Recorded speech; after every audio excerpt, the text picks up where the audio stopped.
con las clases de Física 2 con servicio a licenciatura en Ciencias Químicas.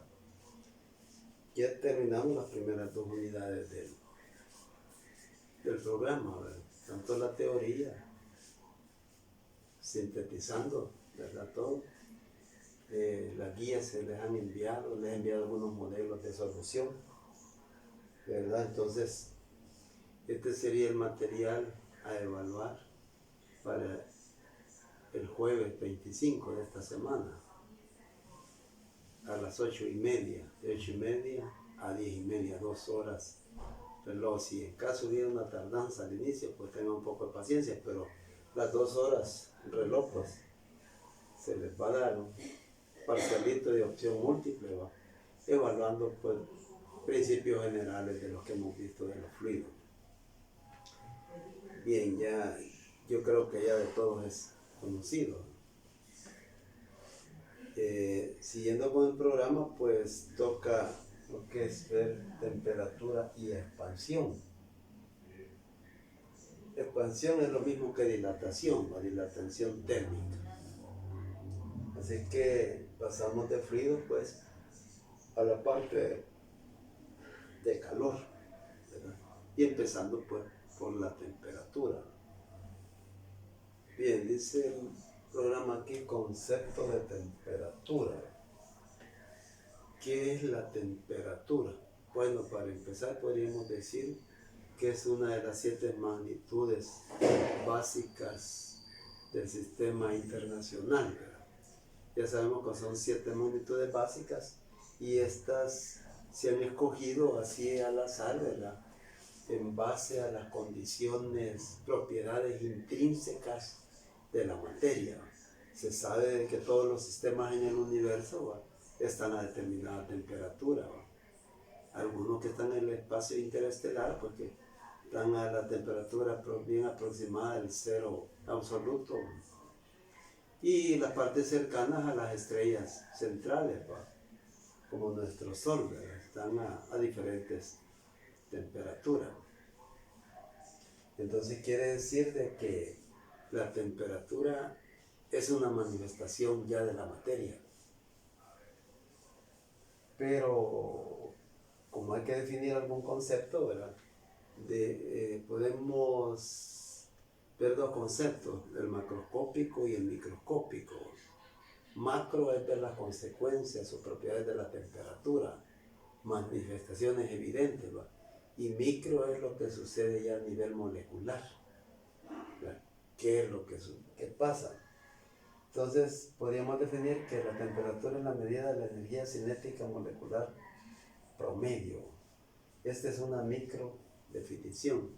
Pueden que los átomos forman moléculas, ¿verdad?, y siempre van a estar en vibración. Entonces quiere decir de que si la vibración aumenta, es que el material ha sido sometido a mayor temperatura, ¿va?, de acuerdo a algún agente exterior, ¿verdad? Yo he logrado aumentar o he logrado bajar, ¿va? Si baja la temperatura, pues su movimiento es menor, y si sube la temperatura, el movimiento vibracional de los átomos que conforman la molécula pues aumenta. Esta es una medida, ¿va? Esto podría ver de la teoría cinética de los gases o, ¿verdad?, otras sustancias. Ahora, a nivel macro, la temperatura es sensación de frío o caliente de algún cuerpo o sistema, ¿verdad? Acuérdense que esta parte de la física del calor se empezó a estudiar a través del tacto. Pero esto está frío, esto está caliente. Pero como nuestros sentidos nos pueden engañar, pues yo tengo aquí una mano en agua caliente, en un depósito con agua caliente, y esta otra mano en un depósito de agua frío, pues ahí está definido, esto está caliente, está frío. Pero si cambio las 2 manos, podría yo confundirme, ¿verdad? Entonces el hombre tuvo que idear instrumentos para medir la temperatura y buscar las propiedades físicas de las diferentes sustancias que se ocupan para construir termómetros, para tener más fiabilidad pues en la medición de la temperatura como magnitud. Se sabe que un montón de procesos industriales, pues los conceptos de calor y temperatura o temperatura y calor son básicos, ¿verdad? Conocer cómo es el comportamiento del calor para someter a procesos diferentes materias primas, pues, y obtener un producto elaborado. Bien, después dicen el programa termómetros. Bueno, ¿qué es un termómetro? Termos, del griego, termos, calor, metrón, medida. Pero más adelante nos vamos a dar cuenta que el concepto de calor es una cosa y el concepto de temperatura es otra cosa. Entonces no científicamente decimos está haciendo calor, ¿va? Por decir la temperatura está elevada. Entonces son dos conceptos diferentes. Para empezar, pues el calor es una forma de energía, ¿va? Y la temperatura es un concepto intrínseco que está relacionado con el movimiento cinético molecular, ¿no? Entonces, con un termómetro, lo que vamos a hacer es medir macroscópicamente la temperatura. ¿Qué es lo que nos interesaría finalmente, ¿no? Entonces, definimos un termómetro como un instrumento. Entonces le puse instru aquí, ¿no? Para abreviar. Tengo muy poco espacio en esta pequeña pizarra. Instrumento que mide la temperatura de un cuerpo o sistema, no necesariamente un solo cuerpo. Un sistema podría ser una olla con agua caliente, y yo introduzco un termómetro ahí, supongamos que es de mercurio, y entonces por la ley cero de la termodinámica, de que todo tiende al equilibrio térmico, en algún momento va a tener, el termómetro va a marcar la temperatura del agua y el recipiente, que están a una temperatura elevada. Bien, tipos de termómetros. Hay diferentes tipos de termómetros. Clásicamente, pues conocemos el de mercurio, que es una cánula de vidrio en el cual se ha introducido una cantidad de mercurio concentrada en el bulbo, aparte, ¿no?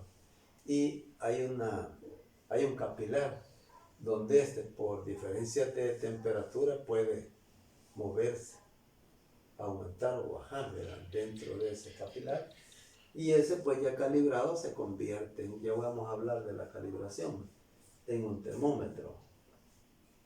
Pero el mercurio, el tipo de termómetro está de acuerdo a los intervalos de temperatura que vamos a medir.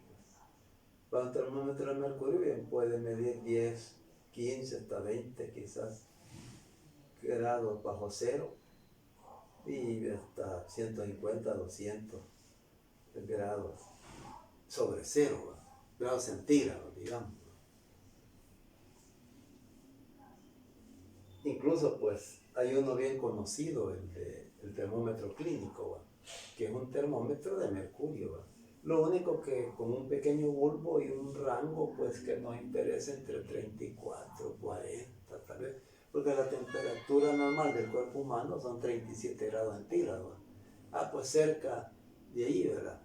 Para pues ponerla en contacto con una parte que está caliente en el cuerpo, por lo general abajo de la boca o en la axila, y esperar cierto tiempo. Y esto pues por la ley cero de la termodinámica va a tender al equilibrio térmico y nosotros podemos ver la temperatura del cuerpo. Luego lo sacudimos, se va para el bulbo y vuelve, podemos hacer otra medida, porque si alguien observa en un termómetro clínico, tiene un pequeño estrangulamiento. Eso es para cuando el médico o el enfermero va a ver qué temperatura tiene el paciente, esa franjita no se vaya para el bulbo, se queda detenida. Si tiene duda, puede sacudir para hacer pasar a la fuerza ese mercurio, regrese al bulbo y tomar una nueva medida. Y tenemos el termómetro de alcohol. Bien, el alcohol no serviría para medir 100 grados centígrados, ni 90, ni 95, porque acuérdense que las sustancias que ocupamos están de acuerdo a sus propiedades termométricas. Ya expliqué el rango de mercurio, porque tenemos que tener en cuenta el punto de congelamiento de un material y el punto de ebullición de material. Así que el mercurio pues nos da una buena ventaja, ¿va? Pero tiene sus límites. El del alcohol, pues para medir temperatura cerca de 100 o 95, 90, ¿sí?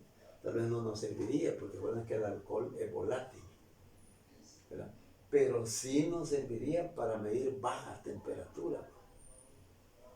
Alguien puede hacer un experimento de meter una botella llena de alcohol al freezer y no sería como el agua, ¿va? Que la encontraríamos.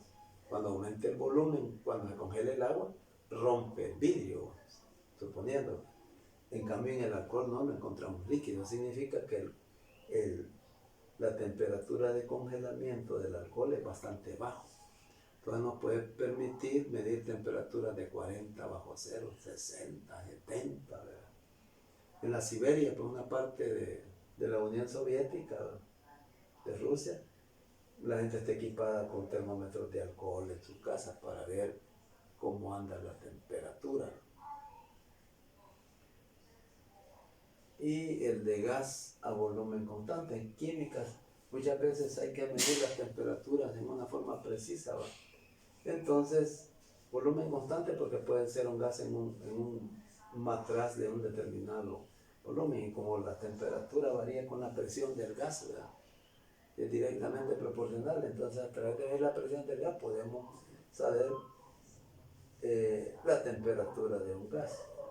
Y de allí pues hay otros termómetros, por ejemplo el de termocupla. La termocupla o termopares, que es la misma, son dos elementos, supongamos dos alambres, cobre con tantán. Entonces las dos puntas se soldan en los extremos y se someten a 0 grados centígrados, agua con hielo. Y las otras dos puntas soldadas puedo ponerla en contacto con el cuerpo que se quiere medir la temperatura. La ventaja de estas termocuplas es que dependiendo de los materiales utilizados, podemos medir temperaturas de 300, 350 grados, 400, ¿verdad? O sea, lo que ya no podemos hacer con el termómetro de mercurio. Y el pirómetro óptico. Muchas veces hoy ya debe estar modernizado, ¿va? Si queremos medir, bueno, en la industria siderúrgica, ¿verdad? Donde se trabaja con hierro fundido, ¿verdad?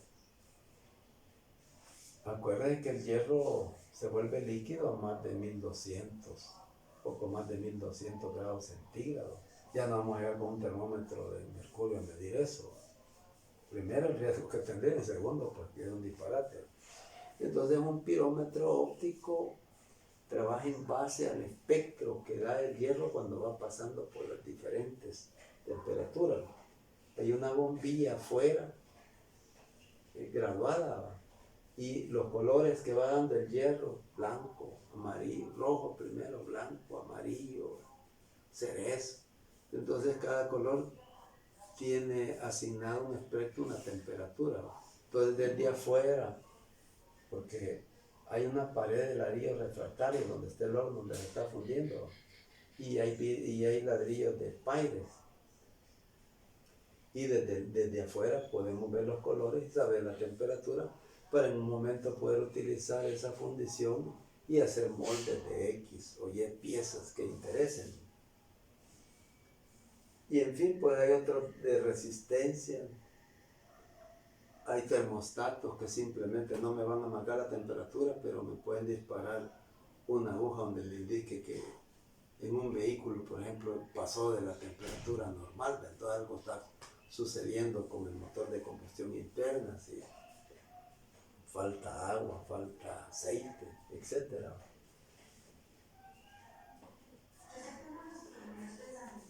Bien, entonces un termómetro es un instrumento que mide la temperatura de un cuerpo. Y hay de diferentes tipos, dependiendo de en qué condiciones se va a medir o qué es lo que vamos a medir. 3.3, definición de una escala de temperatura. Bueno, si vamos a medir la temperatura, vamos a utilizar necesariamente una escala, ¿verdad? En donde tengo que dar un valor y una unidad de medida, así como hacemos con las otras magnitudes en física. Entonces, ¿cómo vamos a definir una escala de temperatura o qué puntos vamos a tomar de referencia? Independientemente de la escala que utilicemos, hay dos puntos claves. Uno es el punto de congelamiento del agua, ¿va? Que es un recipiente donde mezclamos agua con hielo en equilibrio térmico a la presión de una atmósfera. La presión de una atmósfera se da a nivel del mar, ¿va? Y a nivel del mar también siempre el punto de ebullición del agua, de ebullición, o cuando el agua empieza a evaporar, ¿va? A una presión de una atmósfera, que esto se da a la presión de una atmósfera a nivel del mar. Entonces se divide eso en segmentos, ¿verdad? Y de ahí entre el punto de congelamiento del agua, abajo de eso tenemos bajo cero, si se habla de grados centígrados, ¿no? Y arriba de eso tenemos sobre cero. Entonces, por ejemplo, ya vamos a hablar de la escala centígrada, adelantándolo, están 100 divisiones de 0 a 100.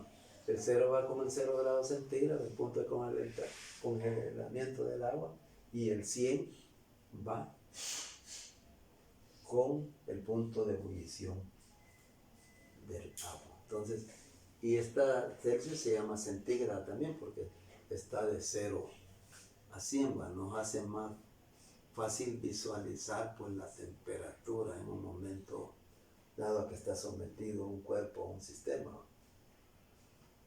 Y así pues también la escala Fahrenheit, la escala Kelvin, ¿verdad? Pero ya voy a pasar a eso. Entonces voy a borrar esto acá para que me dé espacio, ¿no?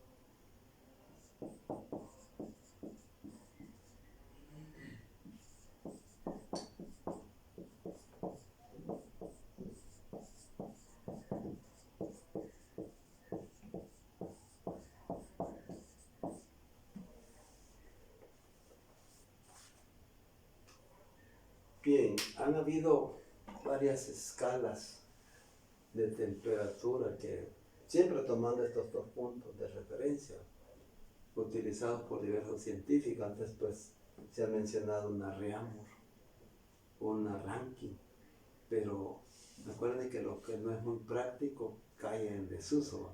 Esas dos escalas ya no se ven más, en los libros antiguos de física todavía las mencionan. Son apellidos de científicos estudiosos del calor que las establecieron, pero por su uso no práctico han desaparecido. Reaumur y Rankine. Entonces las más utilizadas hoy en día es Celsius, Fahrenheit y Kelvin. Quiero adelantarles también que las del sistema internacional, la medida es en grados Kelvin. Estas no, ¿verdad? Incluso esta Fahrenheit en español, Fahrenheit lo pronuncian. Esta tiende a no usarse, sin embargo, como estos grados lo han utilizado los ingleses, ¿verdad?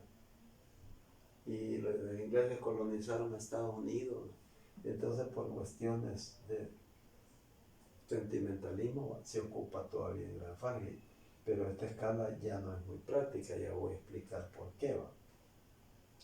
Voy a ir explicando Celsius. Es el apellido de un científico, pues, que fácilmente puso el punto de congelamiento en 0 y le puso 100 al de ebullición a nivel del mar. Entonces, bajo ese 0, temperatura bajo 0 y sobre 0. Pero tiene un límite hasta donde está el punto de congelamiento, en el caso del termómetro de mercurio. Bien, pero está hacia arriba, de 0 hacia arriba y de 0 hacia abajo. Entonces es práctico, porque escala centígrada también se conoce, la de Celsius.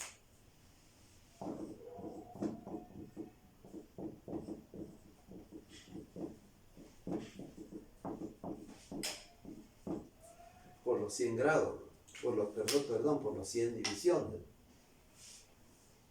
Y la Fahrenheit, pues que 32 grados Fahrenheit es el punto de congelamiento del agua, y 212 es el punto de ebullición, o sea que hay 180 partes. Si en un momento me dicen que en San Miguel, con la Celsius, está a 40, supongan hipotéticamente, aquí ha llegado casi a 40 grados en San Miguel, entonces de 0 a 100, diciendo rápido se ubica, está caliente. Luego 35 grados, pues 37, ya está algo caliente. Pero miren que la temperatura va a estar como en Guatemala, 20 grados centígrados, 22 grados centígrados, pues una temperatura agradable, ¿no? Que en muchas partes de Guatemala las temperaturas se miden fácilmente. Entonces es más práctica, pues.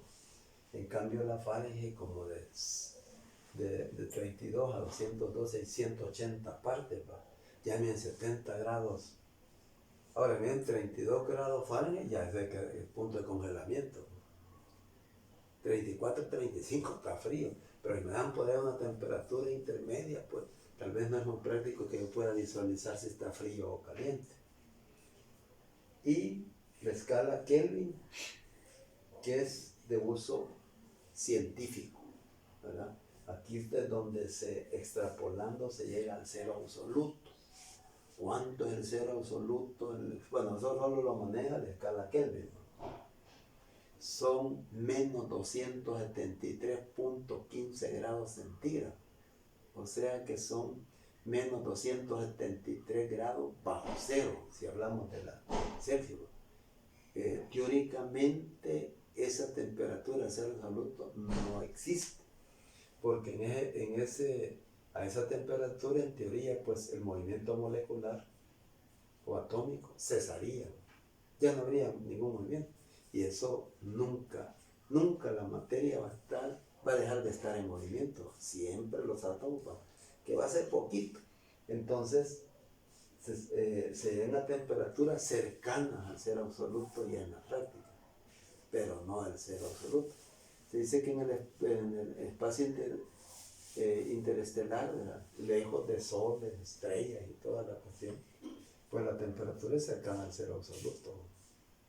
Quiere decir que una nave que cruce por el espacio sideral, pues debe de tomar en cuenta que se va a encontrar con esta temperatura, ¿no?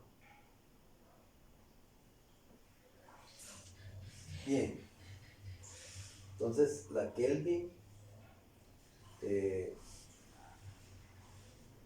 273 grados es la temperatura de congelamiento del agua, y 373 es la temperatura de ebullición según la escala Kelvin. Pero de 273 a 373